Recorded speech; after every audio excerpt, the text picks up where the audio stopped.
A paz do Senhor, irmãos. O som tá bom aí? Tá bom? Amém. Primeiro agradecer mais uma vez. Nos últimos domingos eu não estava aqui, estava viajando, arrumando confusão por aí. Mas foi um tempo bom. Vão ser 3 mesmo, né? Hoje eu vou falar um pouquinho mais. É porque o fim do ano está chegando. Faltam 44 dias para o ano acabar. Mas é muito tempo. Nesse tempo vocês vão ver o Cruzeiro campeão da Copa do Brasil. O Lanús campeão da Sul-Americana. O Flamengo vai ganhar a Libertadores. Pode ser, né? O brasileiro não sei, né? Mas tem muita coisa para a gente ver. Eu fiquei feliz de ver ali o evangelismo. Gente, o povo está carente mesmo de Deus. Nunca foi tão fácil evangelizar, né? Semana passada a gente estava viajando e nós fomos com a turma de amigos lá de escola de menino, né? Hoje você senta na beira de uma piscina ali e começa a conversar, né?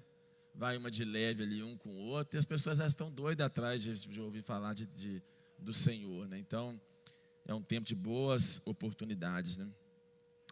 Mas sobre o ano novo, eu fiquei pensando aqui, porque hoje vai ser um aspecto mais existencial, semana que vem vai ser um aspecto mais material, e no terceiro vai ser um aspecto mais espiritual. Então hoje é mais existencial, semana que vem é mais material.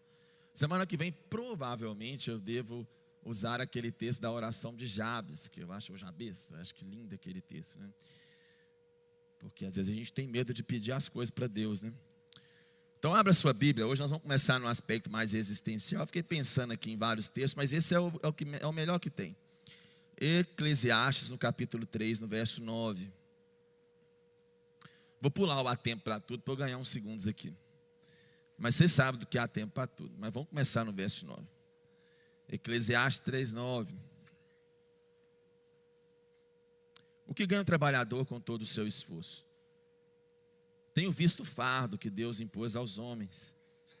Ele fez tudo apropriado ao seu tempo. Também pôs no coração do homem, o anseio pela eternidade. Mesmo assim, ele não consegue compreender inteiramente o que Deus fez. Descobri que não há nada melhor para o homem do que ser feliz e praticar o bem enquanto vive. Descobri também que poder comer, beber e ser recompensado pelo seu trabalho é um presente de Deus. Sei que tudo o que Deus faz permanecerá para sempre. E isso nada se pode acrescentar. E disso nada se pode tirar. Deus assim faz para que os homens o temam. Aquilo que é já foi, e o que será já foi anteriormente. Deus investigará o passado. Vamos orar. Senhor Jesus, quero agradecer ao Senhor por mais um dia aqui na sua presença. Nós te adoramos, nós te glorificamos, nós te exaltamos, ó Deus, porque o Senhor é bom e a sua vontade é perfeita e a sua vontade é agradável. Te adoramos porque o Senhor é vivo e a sua palavra é viva. Que ela seja nessa manhã uma palavra viva em nossos corações, Jesus. É o que oramos a Ti em Teu nome. Amém. Sabe que fim de ano é a época mais cheia dos consultórios dos psiquiatras, né? E dos psicólogos também, né? Então a gente rala muito no fim de ano. É um mês, dando dezembro e janeiro, novembro e dezembro, vai dando aquela sensação assim das pessoas. Não conquistei o que eu gostaria de conquistar. Outros têm aquela coisa, nossa, eu não fiz o regime que eu gostaria de fazer. Outros dizem assim, eu não consegui fazer a minha empresa crescer, né? Outros dizem assim, eu terminei o ano, mas eu não consegui, cumprir metas empresariais ou metas espirituais. Mas também há no fim do ano uma sensação muito grande de solidão, de angústia, de lembrança de quem se foi, de quem morreu, de quem não morreu. Tanto é que a época que as pessoas mais adoecem é a época que a gente mais tem medo. Nós que atendemos, porque é uma época apesar do clima de felicidade na televisão, nas luzes, mas para muita gente é um clima de tristeza, um clima de angústia, um clima de solidão, de lembrança de quem morreu, de quem não morreu, de quem está vivo. De modo que essas datas, elas mexem absurdamente com a gente, né? Elas nos fazem ter o que a Bíblia chama de, às vezes, de angústia, né? O que o mundo, às vezes, chama de reflexão. Mas a Bíblia tem um texto para isso, que quando ela diz que ele ora e diz assim: ensina-me a contar os meus dias para que eu alcance um coração sábio. Nós poderíamos dar um nome para isso dizendo assim: Deus, ensina-me a fazer uma revisão de vida honesta para que eu alcance um coração sábio. Me ensina a fazer uma revisão de vida honesta para que eu alcance um coração sábio. Então, o primeiro ponto hoje, que a gente tem que, antes do novo fim, nós temos que ser provocados a fazer uma revisão de vida honesta, clara, né? Fazer algumas coisas que às vezes são, de fato, a verdade. Se não der tempo hoje, eu estico no próximo Eclesiastes, porque são coisas demais. Mas Eclesiastes é um livro muito interessante, provavelmente escrito por Salomão. Porque Eclesiastes, eu não sei se eu já falei aqui sobre Eclesiastes, eu não lembro. Mas Eclesiastes é um livro azedo com força. É um livro que é duro para muitas pessoas. Eclesiastes é aquela visão agridoce da vida, meio realista e pessimista. Mas é um livro fantástico porque é um livro carregado de sabedoria, um livro carregado de realismo. Os coaches de hoje, né, focados na positividade, focados no bem-estar, eles nunca iriam ler Eclesiastes ou ensinar Eclesiastes se eles quisessem vender, né? Porque o que vende hoje são fórmulas para o sucesso, né? O que vende hoje é dizer para as pessoas assim: faça isso e terás aquilo. O que vende hoje são fórmulas mágicas para a felicidade, né, para o bem-estar, né? O que vende hoje são manuais que dizem que para a vida basta você ter o seu mindset ou a sua mentalidade transformada, que você vai ser uma pessoa próspera, feliz e acabou. É muito simples ser feliz. Tem 10 leis sobre a felicidade. Se você não aplicou as 10 leis, é porque você não é feliz. Logo, pois, se você não é feliz, é culpa sua. Então, se não é culpa sua, não é culpa de Deus. Então, você tem que se sentir mais deprimido ainda para eu te vender uma solução mágica para você ser feliz. E é assim que funciona o mundo hoje, né? Só que você veio para o Eclesiastes ele pulveriza essas coisas todas. Primeiro que nós temos que dar aqui o devido lugar. É bem provável que foi Salomão mesmo, tudo indica que seja 99%. E nós não estamos falando de um homem qualquer.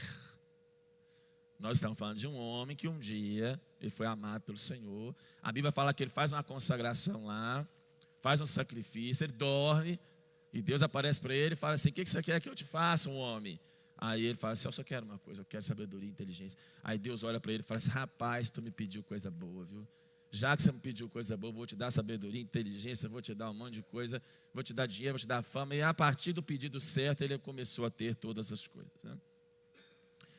Só que o Eclesiastes é a prova de que sabedoria e inteligência nem sempre culminam numa vida de prosperidade em todas as áreas, né?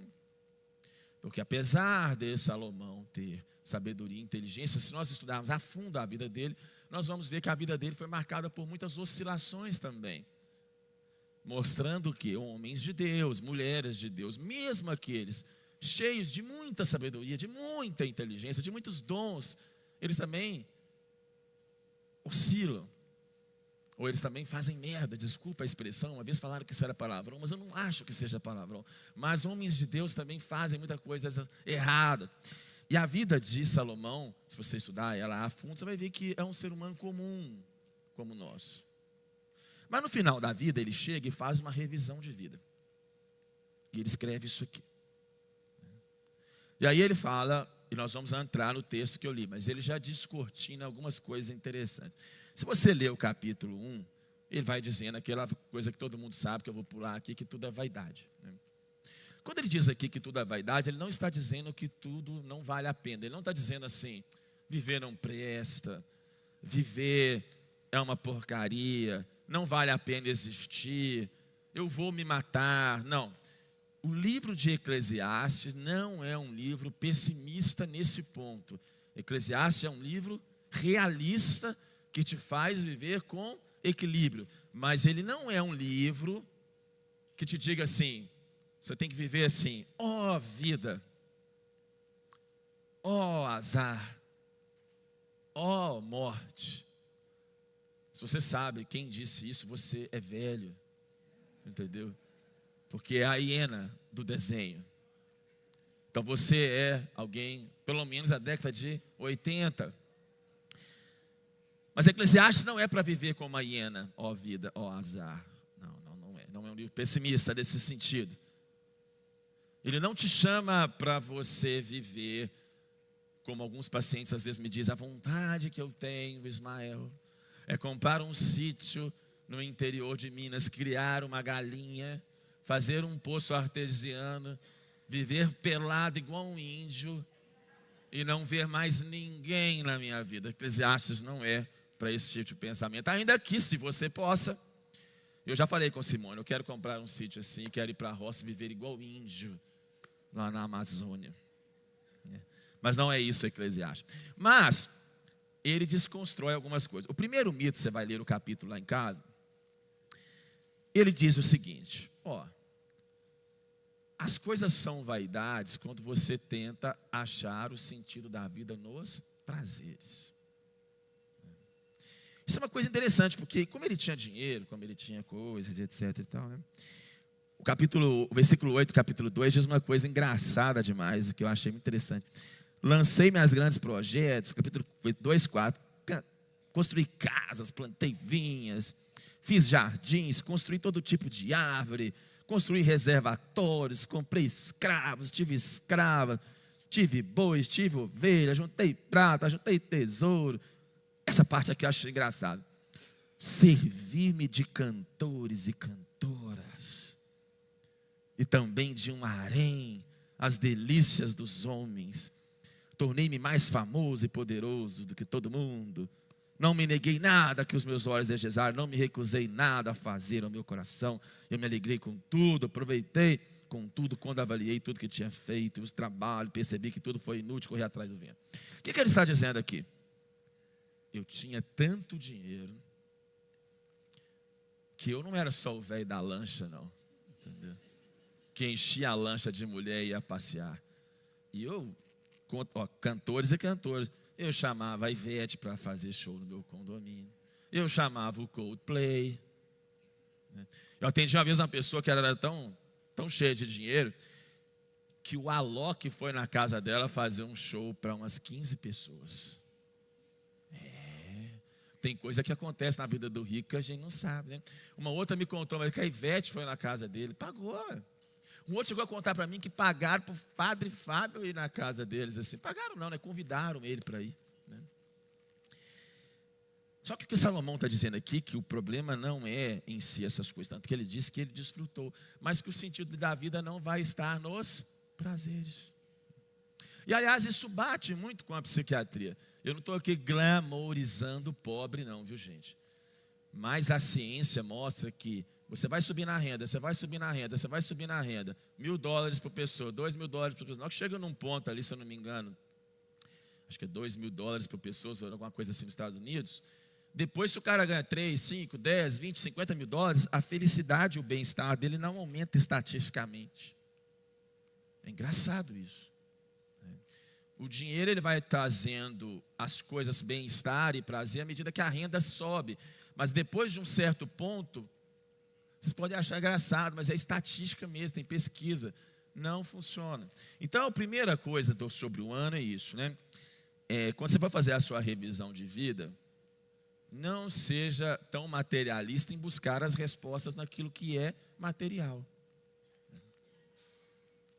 Porque talvez a sua angústia de fim de ano, ela está muito focada porque materialmente você não conquistou coisas que você gostaria. Né? Eu não estou dizendo que você deveria ser o velho da lancha, não, misericórdia. Mas nós às vezes achamos que nós não somos felizes porque nós não tivemos alguns prazeres. Mas não é garantido que se você tivesse alguns tipos de prazeres, que você seria uma pessoa melhor, uma pessoa feliz. E Eclesiastes é a prova disso. Salomão diz, eu até aproveitei. Sabe aquele desabafo honesto? Enquanto eu estava lá, foi até bom. Mas depois eu descobri que isso é vazio, correr atrás do vento, existência. Acontece isso muito com os homens no consultório, com as mulheres, mas mais os homens, eles chegam aí, quando você pergunta, ocorreu a traição, o adultério, como é que foi? Eu falei, seu doutor, fala a verdade, você na hora lá, se eu negar que foi ruim, foi bom. Mas depois foi tão ruim, sabe, me deu uma angústia tão grande, me deu uma sensação de vazio, então não compensa não. Eu fiz as contas aqui na minha cabeça, se eu pudesse voltar atrás, assim, não compensa. Aí depois ele vai para o capítulo 2. O final. Já que aproveitar as coisas, já que fazer essas coisas não der sabedoria, o que eu vou fazer então? Eu vou buscar no conhecimento. Aí no versículo 2:12, ele fala assim, 2:12. Então eu passei a refletir na sabedoria, na loucura e na insensatez. O que pode fazer o sucessor do rei? E não se repetiu o que já foi feito. Percebi que a sabedoria é melhor que a insensatez, assim como a luz é melhor. Ou seja, é bom ser sábio. Só que o homem sábio tem os olhos que enxergam, mas o tolo anda nas trevas. Todavia percebi que ambos têm o mesmo destino. Assim fiquei pensando, o que acontece ao tolo, também acontecerá. Que proveito eu tive em ser sábio? Então eu disse a mim mesmo, isso não faz o menor sentido. Nem o sábio nem o tolo serão lembrados para sempre nos dias futuros. Ambos serão esquecidos. Como pode o sábio morrer como o tolo morre?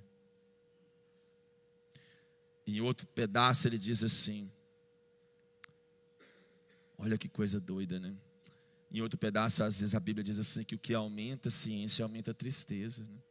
E o muito estudar é enfado da carne. O que ele está dizendo aqui? Já que o prazer não dá dinheiro, vamos buscar, não dá para felicidade e bem-estar, vou fazer uma outra revisão de vida. Vou dizer para vocês o seguinte, que esse negócio também de querer saber muito e entender de todas as coisas também não é filosofia, ter conhecimento, porque eu também cheguei à conclusão que isso também não resolve o problema da existência. E ele diz uma coisa legal, porque ele diz assim, que nem o sábio nem o tolo serão lembrados para sempre nos dias futuros, ambos serão esquecidos.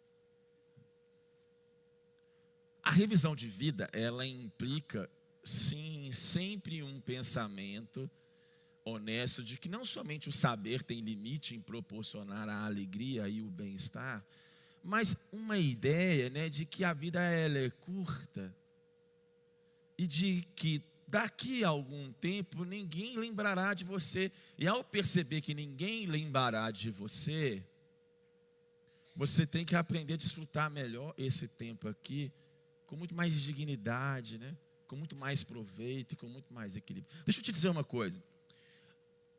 Talvez 0,01% das pessoas vão ser lembradas daqui a 100 anos. Mas uma pessoa que você nunca ouviu falar vai estar morando na casa que você mora hoje daqui a 50 anos. Já parou para pensar nisso? Eu comprei um imóvel que eu mudei o ano passado e o imóvel tem 28 anos.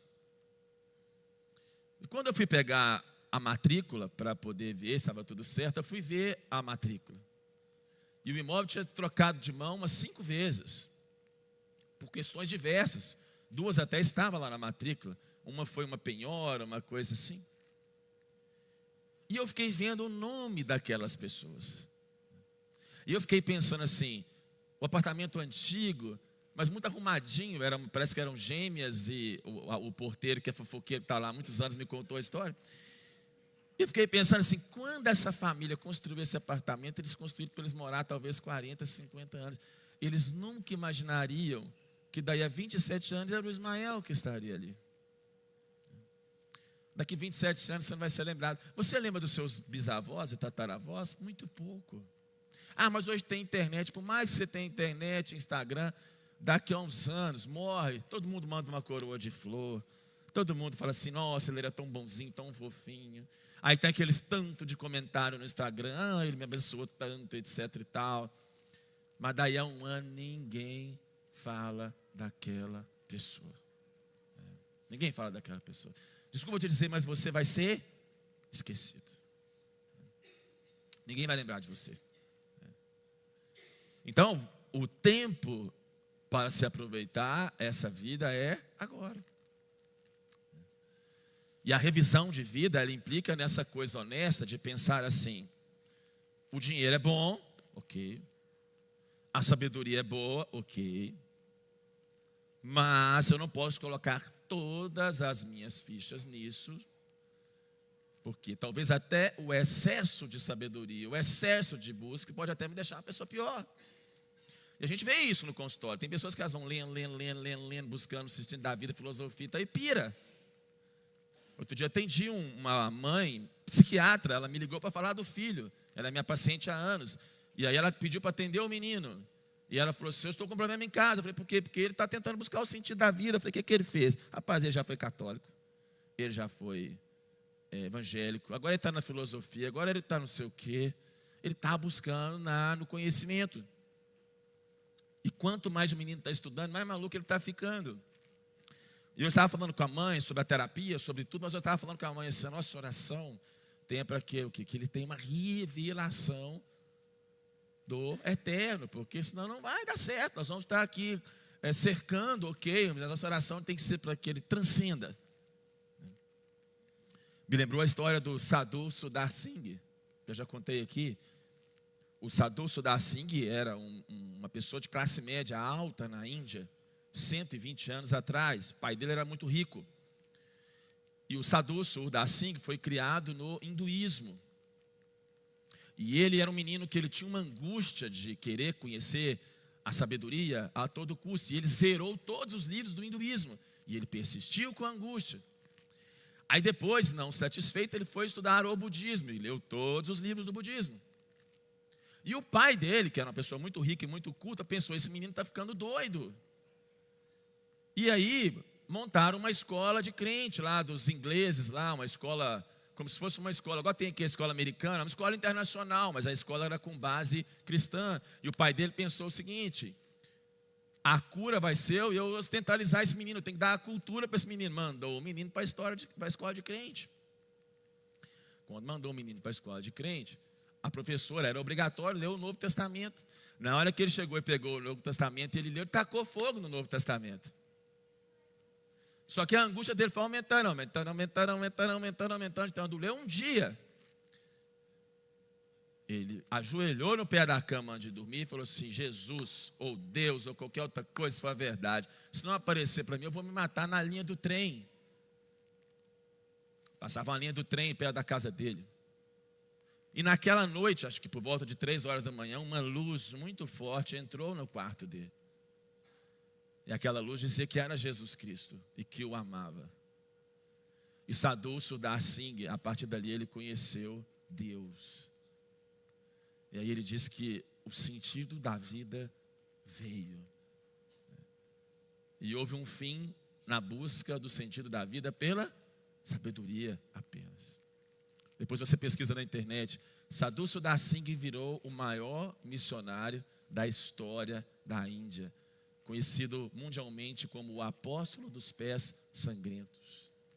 Expulso de casa pelo pai, que depois o pai achou que ele era doido, que ele ficou mais cristão ainda, e ele rodou Índia, Tibete, andando a pé, vivendo experiências espetaculares, e aos 33 anos de idade, ele desapareceu e ninguém tem notícias, talvez morreu por alguma nevasca, nós não sabemos, mas era o homem que jejuava. Os indianos que conviveram com ele chamavam ele de o homem que parecia como Jesus.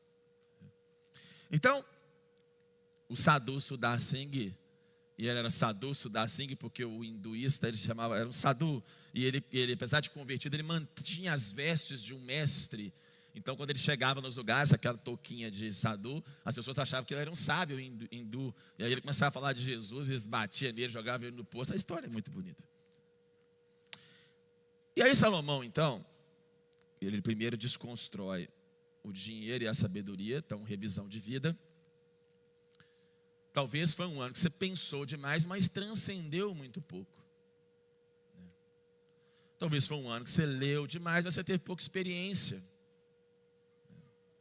Talvez foi um ano que você achou que a resposta estava muito no conhecimento, mas faltou, como diz a minha mãe, o manto. Faltou a transcendência, faltou experiências. Outra vez foi um ano até que você chutou um pouco o balde demais, pensou assim, esse ano eu vou dar umas viajadas demais, vou gastar uma grana. Espero que você não tenha sido velho da lancha com um harém. Mas talvez até foi um ano que você se permitiu mais, mas você não descobriu.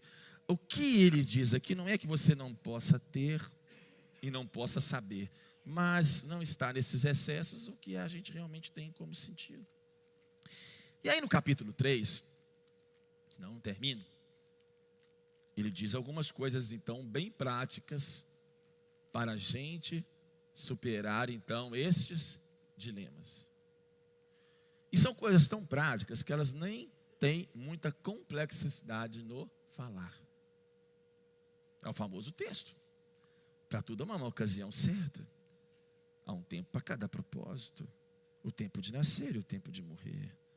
O tempo de plantar e o tempo de arrancar o que se plantou. Tempo de matar e tempo de curar. Tempo de derrubar e tempo de construir. Tempo de chorar e tempo de rir. Tempo de prantear e tempo de dançar. Tempo de espalhar pedras e tempo de juntá-las, tempo de abraçar e tempo de se conter, tempo de procurar e tempo de desistir, tempo de guardar e tempo de jogar fora, tempo de rasgar e tempo de costurar, tempo de calar e tempo de falar, tempo de amar e tempo de odiar, tempo de lutar e tempo de viver em paz. Sabe qual é o nosso problema? Quando a gente vai fazer a nossa revisão de vida, nós estamos muito prontos naquele conceito assim, do foguete não tem ré, né? Agora está tendo ré, né? Pro Elon Musk lá. Ou a gente está muito preso naquela ideia assim de que vida cristã é uma reta assim, ó. Você só sobe. Só que isso não é um conceito bíblico. Nós vamos ver semana que vem. Aliás, o que mais tem na vida de homens e mulheres de Deus na Bíblia são ciclagens. Na psiquiatria nós chamamos as ciclagens de humor de transtorno afetivo bipolar. Mas eu não me refiro aqui à bipolaridade, eu me refiro aqui de que a vida por si só, o existir, ele é marcado por ciclagens. É marcado por estações antagônicas. Só que nós estamos tão viciados a querer viver o polo da positividade. Nós estamos tão viciados com o discurso que vai dar tudo certo. Nós estamos tão viciados no discurso da felicidade e no bem-estar, como um bem de consumo. Nós estamos tão viciados na ideia de que o cristianismo é assim, plantar e colher. De que nada de ruim acontece com o crente. De que ser cristão é uma maravilha, que nada mal vai acontecer com você. Que nós nos esquecemos que existem os tempos de morrer. Que existem os tempos que as pessoas morrem. Que existem os tempos onde Deus permite com que coisas sejam derrubadas. Que existem tempos onde Deus permite com que as pedras sejam espalhadas. Que existem tempos onde abraços não são permitidos. Mas que distanciamentos acontecem com ou sem a nossa vontade. E que há tempo onde, às vezes, é necessário desistir de algumas coisas. E que há tempo onde algumas coisas devem ser jogadas fora do nosso coração. E que há tempo onde nós devemos rasgar, jogar coisas velhas. E há tempos que nós temos que falar, mas há tempos que nós temos que nos conter. E há tempos que nós temos que amar, mas há tempos que nós temos que odiar certas coisas. Enfim, a perspectiva da vida como uma ambiguidade, ela tem que fazer parte do nosso coração. Nós temos que preparar o nosso coração também para os dias maus. Isso aqui não é um azedume. Isso aqui é uma pessoa que chegou no fim da vida e olhou para trás e disse assim, que eu percebi que o mundo tem sim oscilações, o mundo tem sim os seus momentos.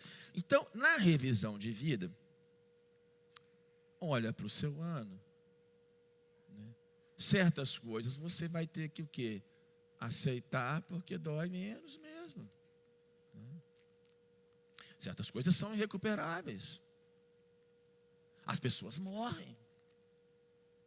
Eu sei que muitos de nós perdemos pessoas. Eu sei que dói, né? Saudade é um negócio horrível. Mas há tempo de nascer e há tempo de morrer. Daqui a alguns anos você também vai. E nós temos que deixar 2025 algumas coisas em 2025.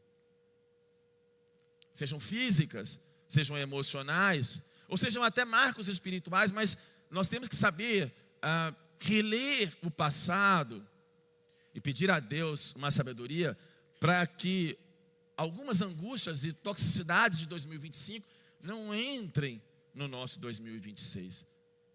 Ter humildade diante da vida de perceber que esses ciclos existem e que eles não são como causa e efeito como nós pensamos. Deus governa a existência. Deus governa todas as coisas.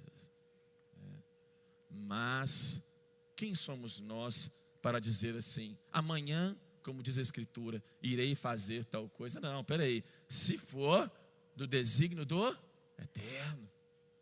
Muitos são os planos do coração do homem, mas o propósito do Senhor prevalecerá. Quando você trabalha no hospital, você vê muito isso, entra duas pessoas. Tem gente que você atende, graças a Deus agora eu não trabalho mais com plantão de clínica, mas entra uma pessoa que você olha, 35, 40 anos, está com uma dorzinha ali nas costas, aí você fala, isso é uma lombalgia só, mas assim, está aqui no hospital, ela está doendo muito, vou pedir aqui uns exames. Na hora que você olha, tem uma massa de 10 centímetros, está com câncer, cheio de metástase, e aí a pessoa daí 10 já está morta.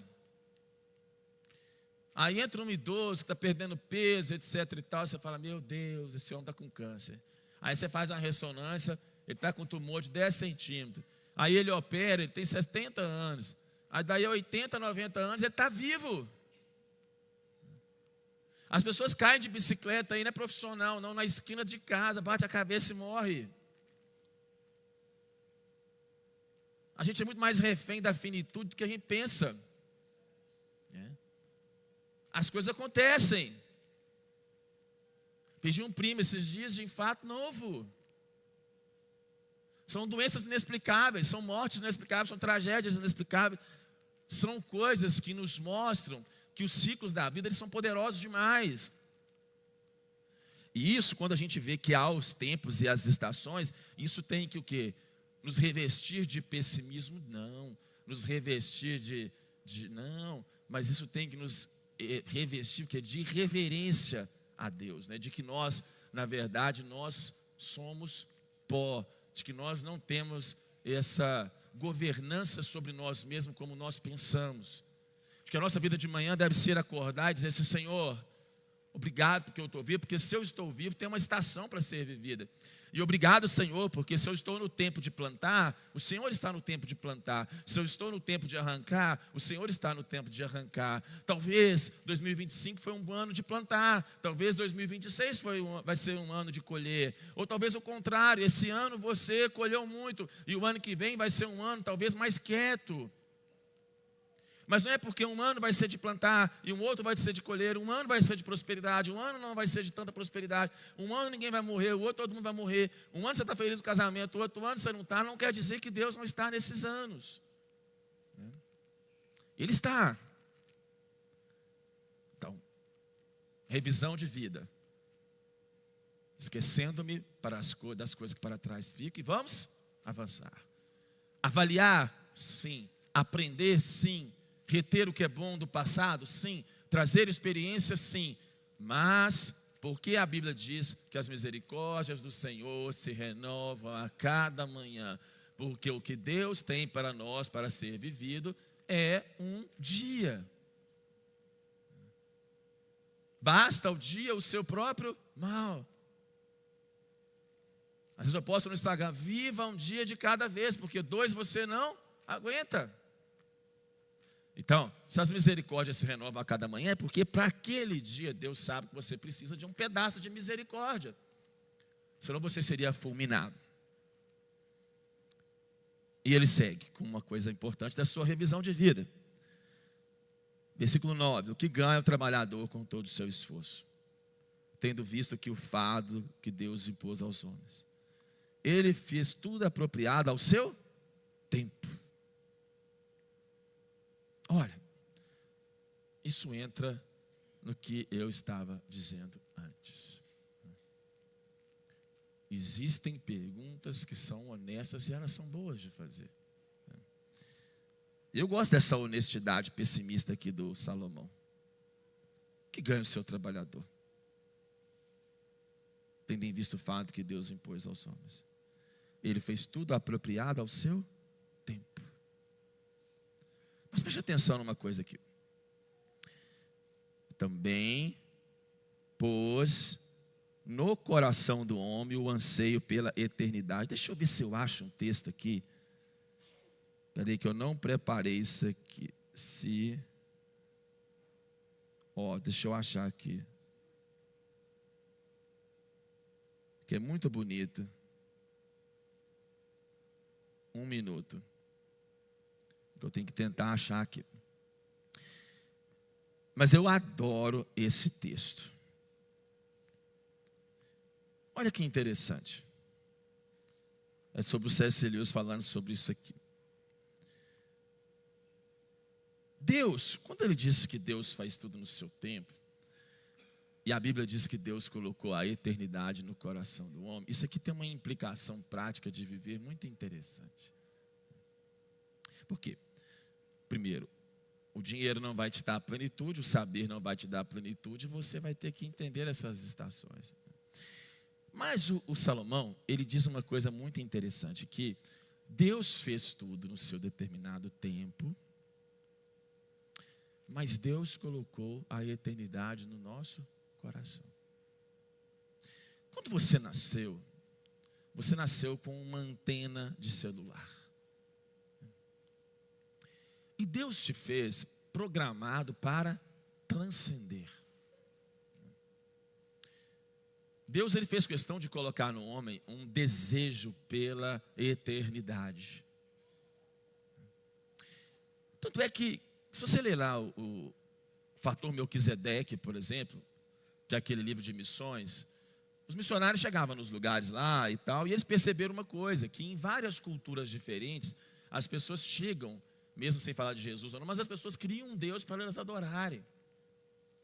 Muitas vezes até sacrificavam, como os judeus sacrificavam. Já reparou que todo índio adora alguma coisa, todo povo primitivo adora alguma coisa, todo povo inalcançado adora alguma coisa? Por que o ser humano tem a necessidade de adorar alguma coisa? E ele não se contenta só com a natureza, com a floresta e etc e tal. Porque Deus fez o homem espiritual e o programou para a essência, para algo que é eterno. Deus colocou a eternidade no nosso coração. E se Deus colocou a eternidade no nosso coração, quer dizer duas coisas importantes. A primeira é que aqui você é só um peregrino e um forasteiro. Quer dizer que o seu destino, ele vai ter que ser completado com aquilo que é eterno. E isso é muito importante na sua revisão de vida. Por quê? Porque eu sinto te dizer o seguinte, que aqui nessa terra, ninguém vai ser 100% pleno. Ninguém vai ser 100% feliz. Ninguém vai ser 100% completo. Por quê? Lógico, à medida que... Eu até estou escrevendo um livro esses dias sobre isso, mas à medida que a mente de Cristo entra na sua mente, você fica mais completo e você fica mais pleno. Mas aqui na terra, eu sinto te dizer que a sua sensação de não pertencimento, a sua sensação de incompletude e a sua sensação de estar 100% estável em todas as áreas, isso é literalmente impossível. E é impossível porque Deus te fez para a eternidade. E Deus fez isso de propósito, para que a gente o buscasse, senão nós seríamos pessoas que iriam amar tanto esse mundo, que se Jesus voltasse, alguns iam dizer assim: Jesus, obrigado, você está voltando, mas eu não quero ir para o céu não, eu quero ficar quieto aqui. E Deus, sabendo disso, Ele coloca em nós um desejo de transcendência. Esse é o primeiro ponto. E o segundo ponto, C.S. Lewis diz uma coisa interessante, eu achei o texto.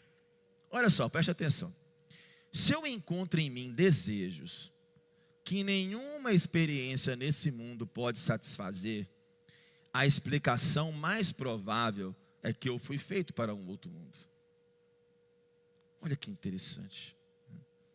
A sensação de saudade, de anseio, que muitas vezes inconsolável em nós, é um sinal de que não pertencemos a esse mundo. Nós ansiamos por Deus e por um relacionamento eterno com o Criador.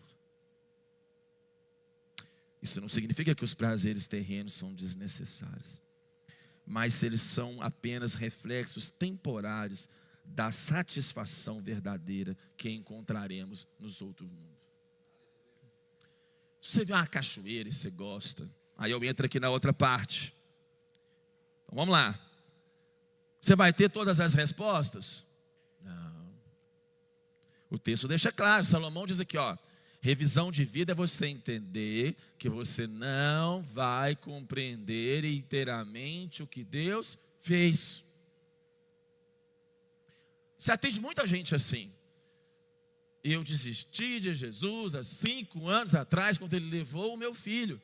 Entendo perfeitamente que é uma dor enorme, mas nós não compreendemos inteiramente o que Deus fez, e nós temos que viver mesmo sem algumas respostas. Eu sei que na cabeça de vocês pensam, algumas pessoas parecem que nasceram para sofrer, Ismael, e outros nasceram para ser uma pessoa que tem tudo. Eu sei, nós não compreendemos inteiramente o que Deus fez.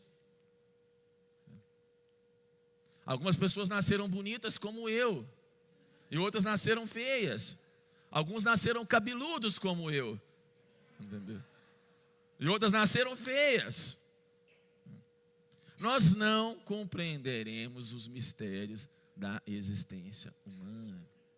Mas aí então quer dizer que eu vou então chutar o balde, vou abandonar Deus, essa vida não vale a pena? Não, Ele traz o remédio, Ele diz assim: Deus nos fez para transcender.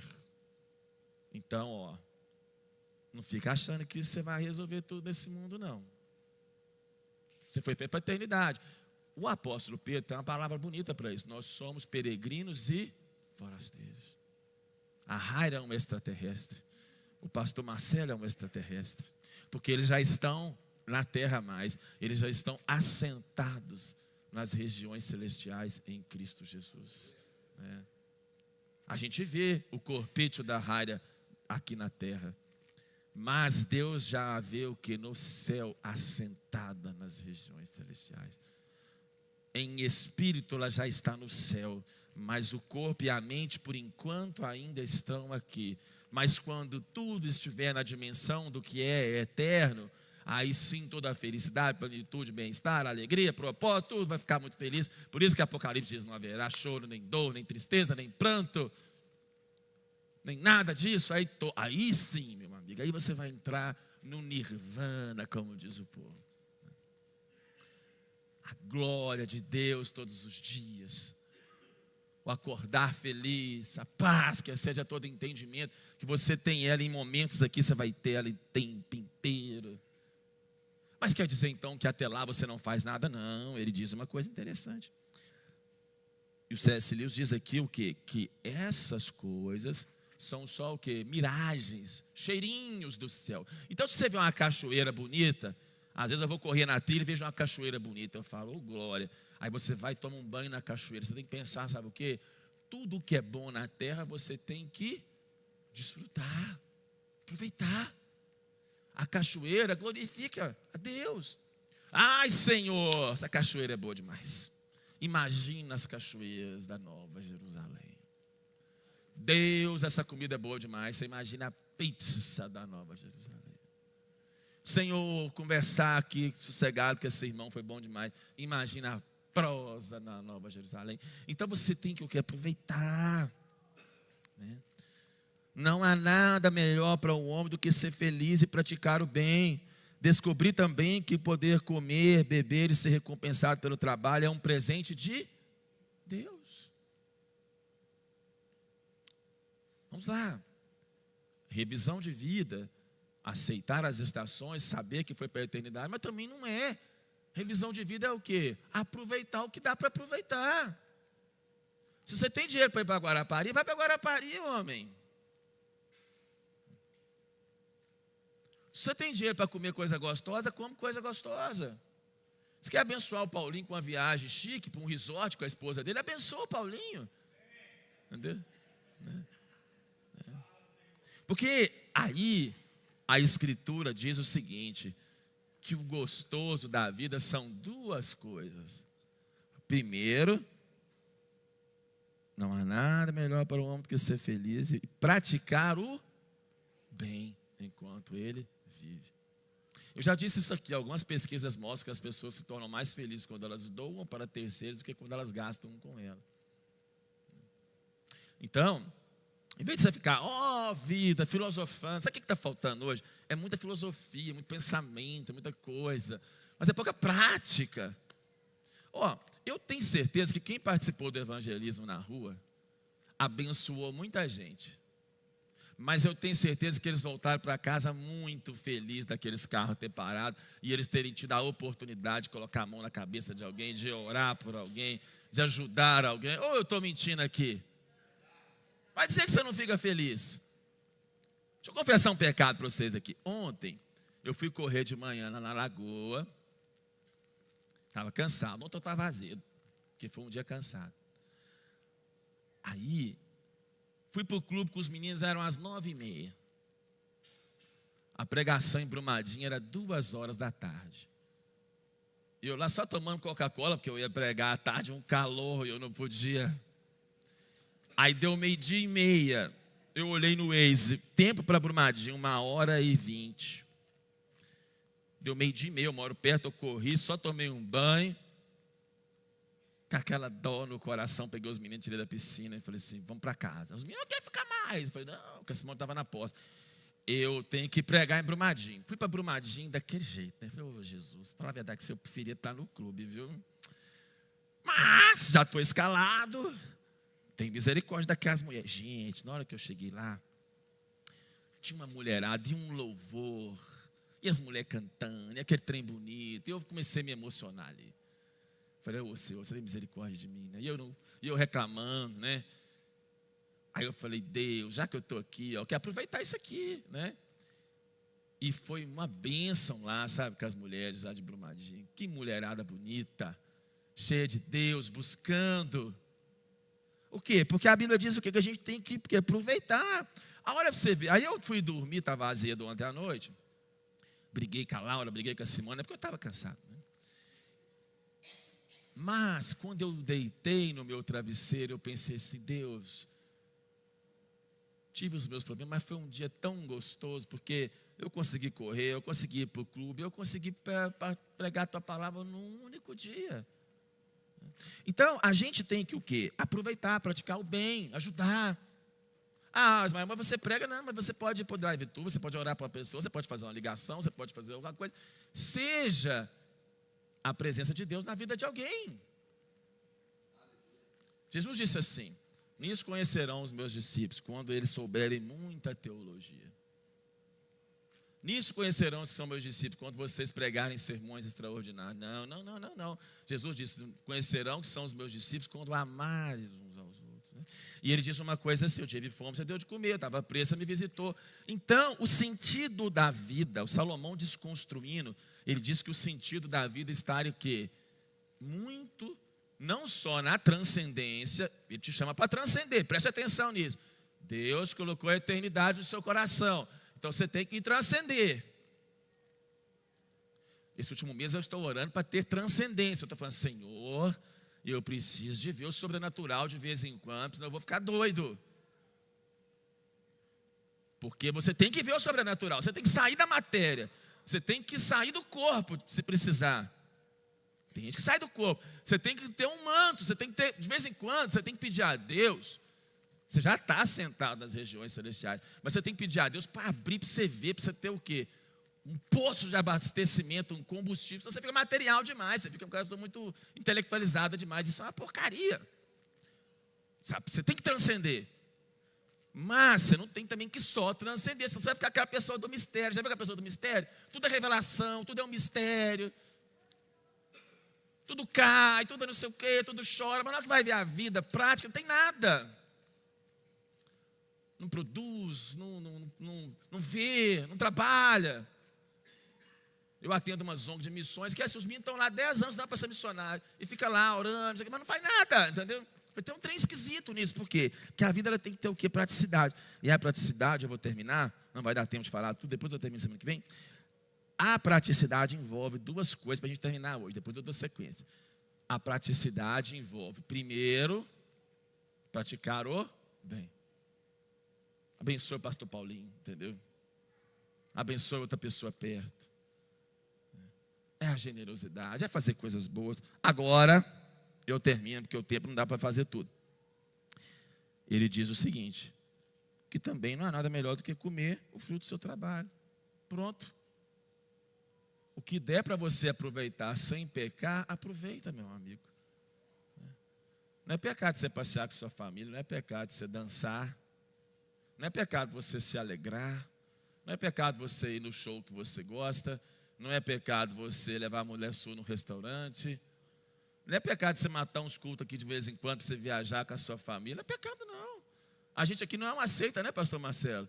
Que a gente quer as pessoas aqui de segunda a segunda, graças a Deus que aqui a gente não é essas igrejas que tem programação de segunda a segunda. Por quê? Porque o pastor Marcelo quer que você fique na sua casa com a sua família, com a sua mulher. Não é?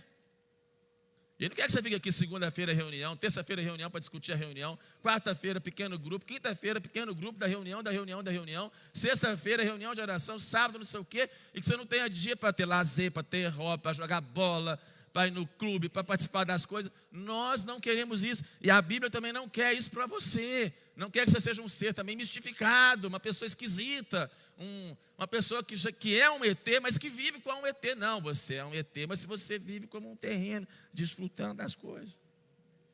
Entendeu? Então aproveita. Aproveita que é só aqui. Abraça quem você tem de abraçar. Chora com quem você tem de chorar. Visita quem você tem de visitar. Liga para quem você tem de ligar. Dê dinheiro para quem tem que você dar dinheiro. Ajuda quem você tem que ajudar. Coma bem. Dá uma passeada. Areja a sua alma com bons livros. Não espiritualize tudo não, meu amigo. Viva um pouquinho, desfruta. Não tem nada melhor do que você poder comer e ser recompensado por aquilo que o seu trabalho proporciona. Estes são os pontos iniciais da nossa revisão de vida. Sigo neles na semana que vem. Vamos cantar. E ao cantar, você cante, né, confiando no Senhor. E pense aonde você tem, o que tem que ser deixado em 2025 e seguir em 2026. Mas você vai pedir, sabe uma coisa, quando você cantar no Espírito, no coração, você vai pedir a Deus assim para direcionar a sua vida. Gente, nós estamos 45 dias antes do fim do ano. E eu já comecei as minhas orações de 2026. Eu falei, Senhor, crie-me um coração puro, Deus. Me ajuda a ter mais equilíbrio, Senhor. Me dá sabedoria para viver. Já estou colocando minhas coisas. Eu entendo os ciclos de Deus, entendo. Mas eu estou pedindo a Deus para que Ele já antes coloque a vontade dele no meu coração, para não ficar perdendo tempo com sofrimento e pedindo coisa que eu sei que nem vai precisar, que não vai acontecer. Então, eu já estou dizendo assim, Senhor Jesus, antes de eu pedir a minha agenda de 2026, eu já estou pedindo, traz a agenda de 2026 para o meu coração de uma vez, para eu não perder tempo demais com coisa inútil. Imprima aqui no meu coração, me dá equilíbrio para eu viver comendo, bebendo fruto do meu trabalho. Me dá equilíbrio para eu conciliar o trabalho, a igreja, a Simone, os meninos, toda a minha vida, os hobbies, o lazer, as corridas. Deus, me dá equilíbrio para viver a vida. A gente tem que orar sobre isso. Deus, me mostra onde a minha generosidade deve se manifestar. Quem que eu devo ajudar? Onde eu devo ajudar? Como eu devo ajudar? Essas coisas nós temos que orar, porque elas batem com os propósitos que estão nas Escrituras. E se eles batem com os propósitos que estão na Escritura, Deus vai te responder. Amém? Comecem a orar por 2026. Vamos cantar e depois nós finalizamos em nome de Jesus.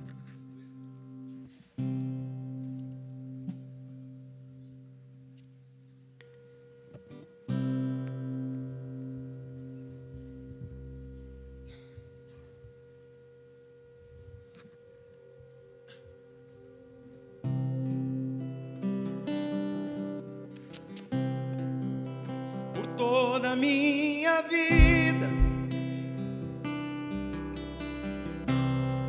ó Senhor, te louvarei,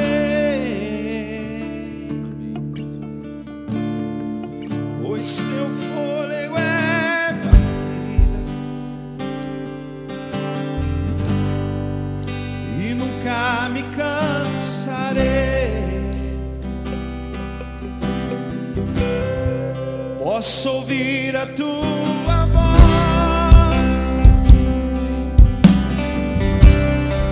é mais doce do que o mel, que me tira desta cova e me leva até o céu.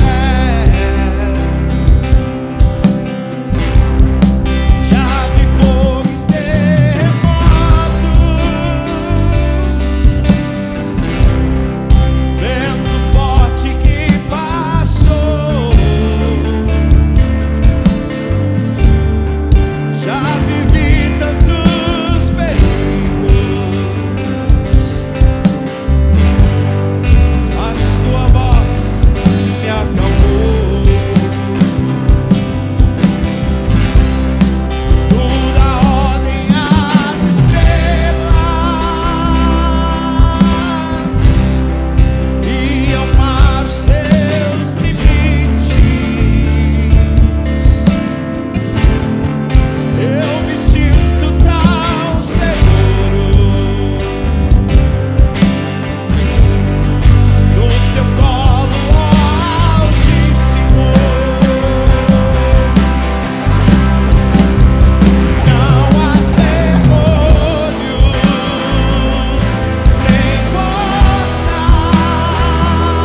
Coloque a mão no seu coração. Eu vou fazer uma oração e você repita comigo.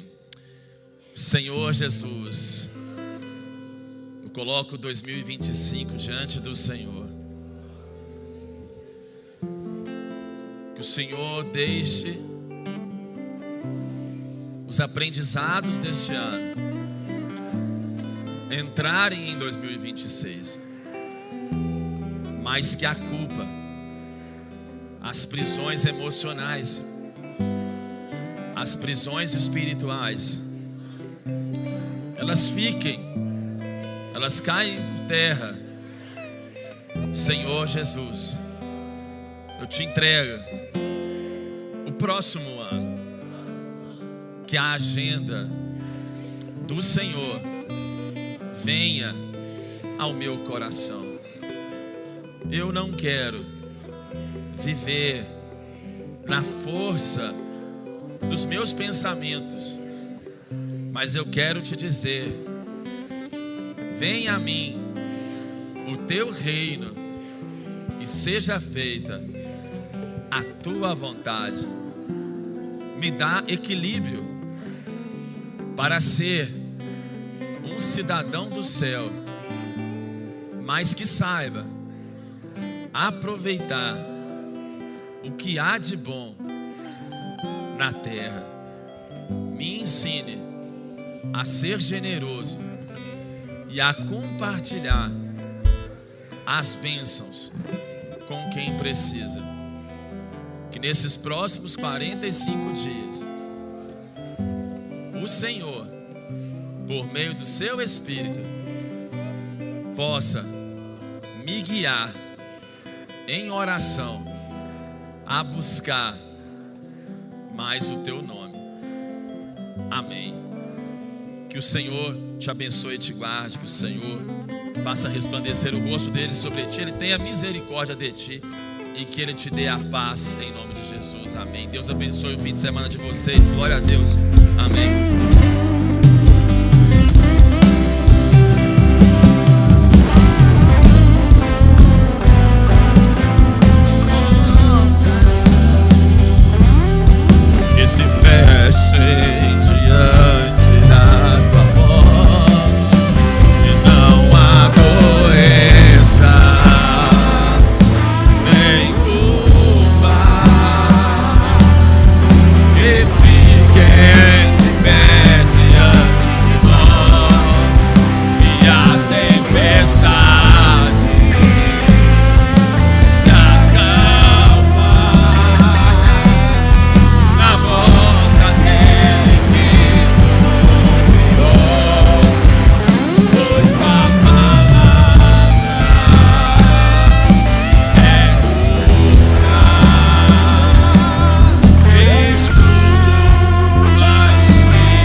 Vai gastar.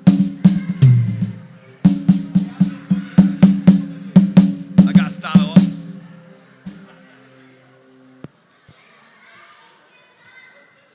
É tu agora? Gostou? Daqui a pouco eu tô igual o seu, velho. Tá crescendo. Quanto tempo já? 3 meses. Com 6 ficando no auge. Daqui uns 3 anos eu vou ter que ir lá pra Mucata. Não, vou fazer igual o seu, deixar assim. Meu cabelo é ruim. Isso é pra disfarçar. Um abraço. Tudo bem? Rapaz, tudo bem? Graças a Deus, estou bem. Tá bem? Amém. Vamos na fé, né? Deus.